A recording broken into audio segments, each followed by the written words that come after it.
오늘 이사야서 3장은 예루살렘의 멸망, 유다의 멸망을 지금 미리 이야기하고 있습니다. 그들이 왜 멸망을 해야 할까요?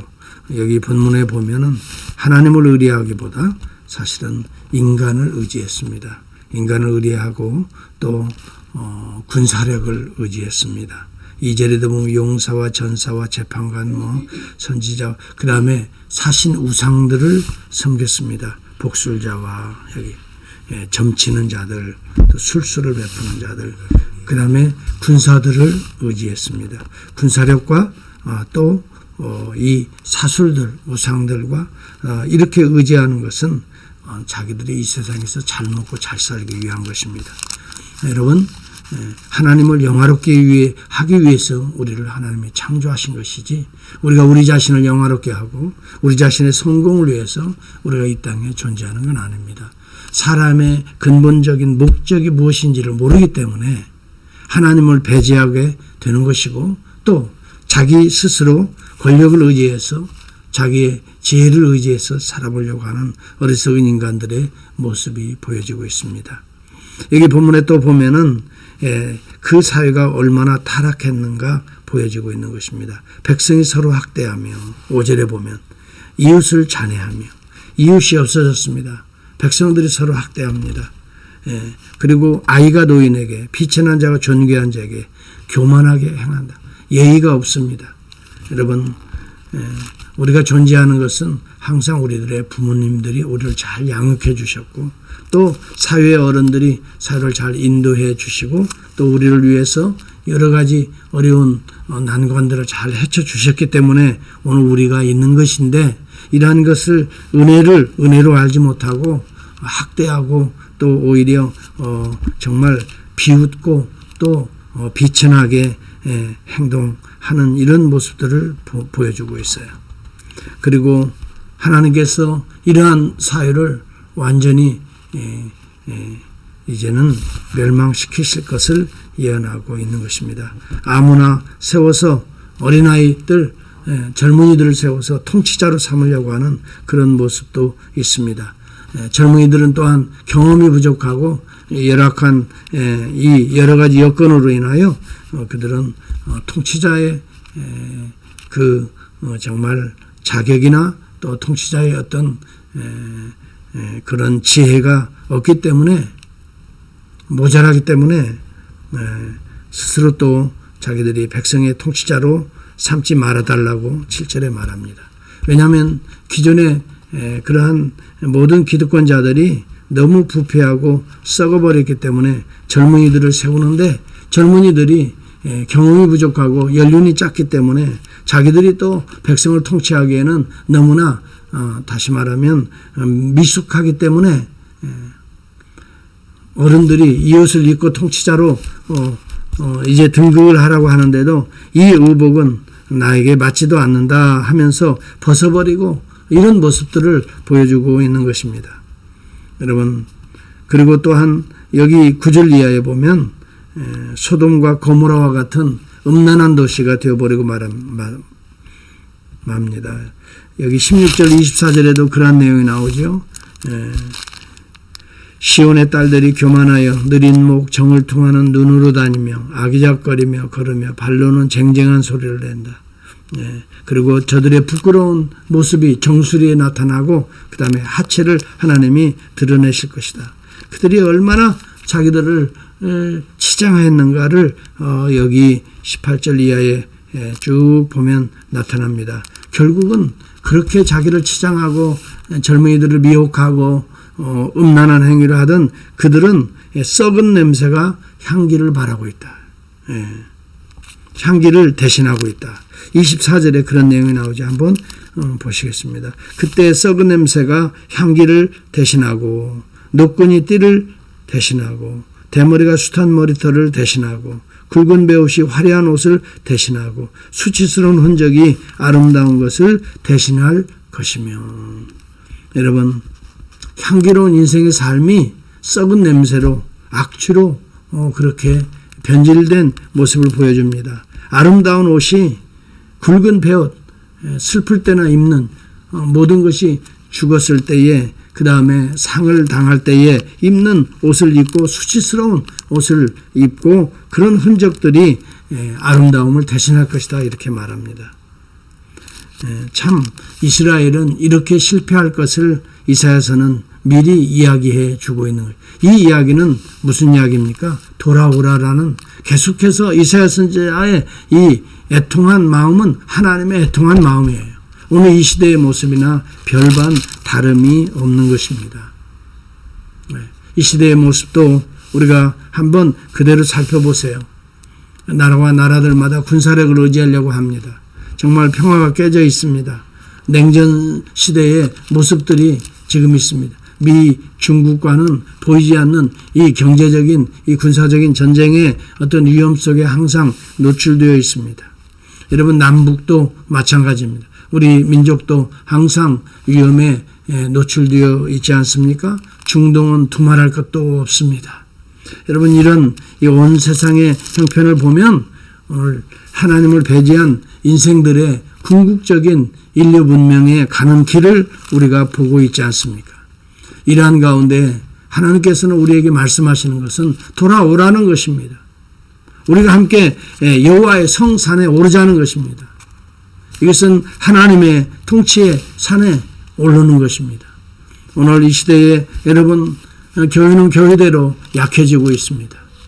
정말 이러한 때일수록 우리는 더 정신 차려서 여호와의 성산 그리스도의 몸된 교회를 바로 세우고 또 우리가 영적으로 바로 깨어있지 아니하면 오늘 이와 같은 이 정말 황폐한 날을 우리는 맞이할 수밖에 없을 것입니다.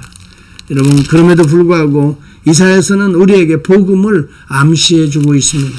이러한 가운데도 하나님의 구원의 길이 있음을 암시하는 것입니다. 여기 10절에 보면 너희는 의인에게 복이 있으리라 말하라. 그들은 그들의 행위의 열매를 먹을 것이며 악인에게는 화가 있으리니. 여러분, 의인에게는 복이 있으리라 말하라 그랬습니다. 여러분, 이게 악인들의 멸망의 모습들을 쭉 소개하면서 오늘 여기 의인들을 슬며시 이야기해 주고 있습니다. 이 말은 이러한 가운데에도 하나님의 의인들이 존재한다는 걸 말해주고 있고 하나님의 의인들을 통해서 오늘 복이 계속해서 이어질 것을 말해주고 있는 것입니다. 그러면 그 의인은 누구를 의미하는 것일까요? 이 땅에 오실 메시아를 의미하는 것입니다. 예수 그리스도를 바라보며 끝까지 남은 자들이 있었던 것입니다. 여러분, 바로 정말 이사야 선지자뿐만이 아닙니다. 어느 시대든 항상 하나님의 진노와 심판을 받을 수밖에 없는 그런 상황들이었습니다. 하나님을 배제시킵니다. 여러분, 바벨탑 사건도 마찬가지지만 노아 홍수의 사건도 마찬가지 아닙니까? 이런 가운데도 하나님은 의인을 남겨두셨어요. 그래서 여러분, 노아의 시대에도 노아의 가족을 남겨두셔서 또 노아의 방주를 예배하셔서 구원의 역사를 이어가고 계시는 것입니다. 여러분, 엘리야 시대에도 그렇게 우상숭배로 쩌들었을 때에도 여러분, 엘리야가 그렇게 탄식하면서 나밖에 남지 않았다라고 죽기를 구하는 그런 상황에서도 하나님께서는 엘리야를 위로하시면서 뭐라고 말씀합니까? 바알에게 무릎 꿇지 않은 7,000인을 남겨두었다 이렇게 말합니다. 여러분, 남겨두신 이 레미넌트 피오플, 여러분, 우리 교회에 그래서 남은 자라고 하는 방을 레미넌트, 여러분, 이 방을 다시 만들었습니다마는 이 시대에 남은 자들이 반드시 있습니다. 하나님은 그러한 자들을 통해서 복을 은혜를 이어가시는 것입니다. 생명줄을 이어가시는 것입니다. 그분이 구약시대에서는 감춰져 있었지만은 그분이 오늘 그 줄기를 타고 이 땅에 육체의 몸을 입고 오시는 예수 그리스도십니다. 예수 그리스도가 바로 오늘 이 시대에 남은 자였습니다. 타락한 시대에, 멸망의 시대에 바로 우리 주님께서 이 땅에 남은 자로 오셔서 우리의 죄를 대속하시고 이제는 보좌 우편에 오르셔서 이제는 그의 영을 부어주셔서 오늘 이 시대의 남은 자를 이어가게 하고 계시는 것입니다. 저와 여러분은 그리스도 안에 있는 자들은 이 시대의 남은 자라는 걸 기억합시다. 그런가 동시에 이 사회가 얼마나 부패하고 썩었는가를 바로 보시고 오늘 우리는 두 가지의 일을 오늘 여기에서 발견하게 됩니다. 하나는 이 세상에 빛과 소금의 역할을 해야 한다. 빛과 소금의 역할이 오늘 그리스도인에게 남겨져 있다. 이러한 모습들을 보면서 이 세상의 모습을 발견하고 우리의 타락한 모습은 씻고 우리 안에 어두움의 모습은 제거하고 예수 그리스도의 이름으로 이제는 빛과 소금의 역할을 해야 된다. 마태복음 5장 13절에서 15절은 우리 주님은 남은 자들에게 그런 이야기를 합니다. 너희는 세상의 빛이요 세상의 소금이라 등경 위에 두지 않는다 그랬습니다. 말 아래 두지 않는다 그랬어요. 등경 위에 두고 말 아래 두지 않는다 그랬어요. 이 말은 빛은 발해야 된다는 걸 말해주는 것입니다. 이것을 안토니 후크만은 이런 이야기를 중생의 사회성이라고 표현을 했습니다. 거듭난 자는 내가 구원받고 내가 신앙을 지키고 나 천국 가니까 좋다 여기에서 끝나는 것이 아니라는 것입니다. 하나님의 은혜로 거듭난 백성은 반드시 사회성을 가지게 된다는 것이 너희는 세상의 소금이라는 것이 너희는 세상의 빛이라는 것입니다. 나 혼자만 잘 먹고 잘 산다는 것은 이것은 하나님의 말씀을 제대로 이해하지 못하는 것이요 또 하나님이 나를 부르시고 선택한 깊은 뜻을 아직 깨닫지 못하는 삶입니다. 오늘 저와 여러분들은 오늘 우리가 속하고 우리가 활동하는 영역에서 빛과 소금의 역할을 해야 하는 것입니다. 나를 구원하신 목적은 오늘 나를 통해서 썩어지는 세상을 어떻게 해요? 부패를 방지하고 또 맛을 내는 소금의 역할을 하며 어두운 세상에 빛을 어떻게든 작은 빛이든 큰 빛이든 여러분 구분하지 아니하고 빛은 빛나게 되어 있습니다. 작은 불이라도 할지라도 어둠이 심할수록 더 빛을 발하게 되어 있습니다.